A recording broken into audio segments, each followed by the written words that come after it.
Well, thank you very much, Larry. It's great to be back in beautiful Davos, Switzerland, and to address so many respected business leaders, so many friends, few enemies. Certain places in Europe are not even recognizable, frankly, anymore. They're not recognizable.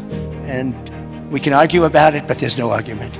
Friends come back from different places. I don't want to insult anybody and say I don't recognize it.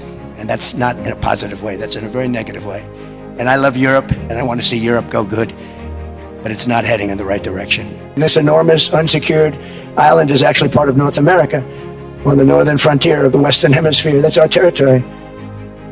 It is therefore a core national security interest of the United States of America. And in fact, it's been our policy for hundreds of years to prevent outside threats from entering our hemisphere, and we've done it very successfully. We've never been stronger than we are now.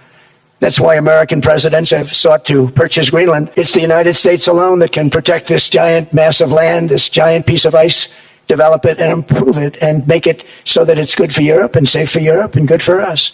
And that's the reason I'm seeking immediate negotiations to once again discuss the acquisition of Greenland by the United States, just as we have acquired many other territories throughout our history, as many of the European nations have. They've acquired. There's nothing wrong with it. We probably won't get anything unless I decide to use excessive strength and force, where we would be, frankly, unstoppable.